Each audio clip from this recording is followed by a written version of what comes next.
Me atualiza, por favor. A guerra Rússia e Ucrânia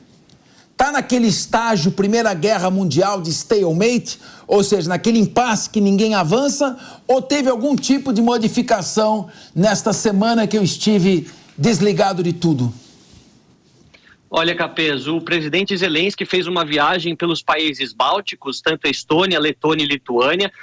Vale lembrar que esses três países se integraram muito rápido à União Europeia, mas eram antigas repúblicas soviéticas, guardam um certo ressentimento perante os russos e a sua política imperialista após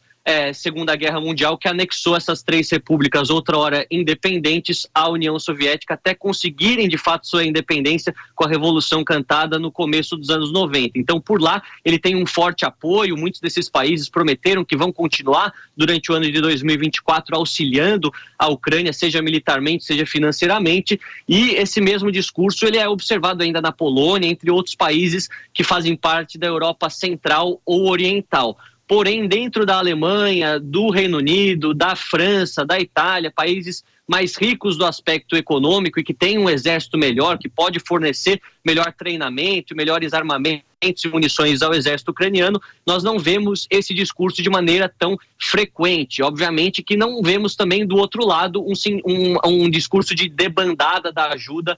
para a Ucrânia, mas não vemos esse reforço, não vemos essa fala constante de que vão ajudar a Ucrânia, haja o que houver. Exatamente nesse sentido que muitos deles estão esperando as definições políticas nos Estados Unidos, porque uma vez que os Estados Unidos pulem fora deste barco, e isto aconteceria caso Donald Trump seja eleito, muitos países europeus não vão se sentir mais na obrigação de continuar dando esse apoio financeiro e militar à Ucrânia, até porque a ajuda americana representa aí mais de 50%, 60% de toda a ajuda, então os demais 40%, 35% que são fornecidos pelos países europeus não seriam o suficiente para vencer os russos,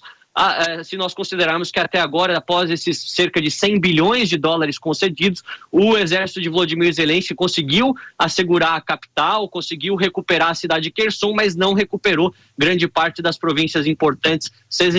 em Zaporídia, seja em Donetsk, seja em Luhansk e seja também ao sul de Kherson, a outra margem do rio Dnieper. Então a gente vê que é uma situação extremamente complicada e Zelensky tem noção disso, portanto, está trabalhando muito nos bastidores para evitar com que essa debandada aconteça antes de novembro e assegurar a maior quantidade de dinheiro possível até lá,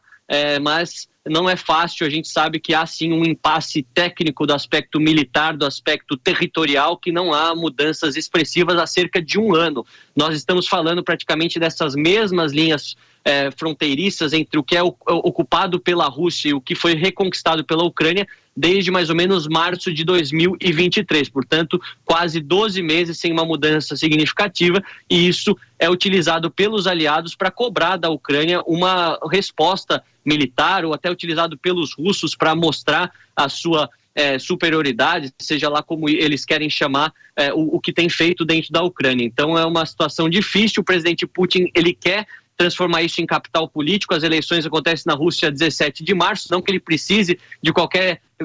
vitória militar para assegurar mais um mandato. Nós sabemos que ele já está reeleito, até mesmo se não houvessem eleições, mas ele vai utilizar esse momento da guerra para tentar aumentar o sentimento nacionalista na Rússia, que é sempre muito importante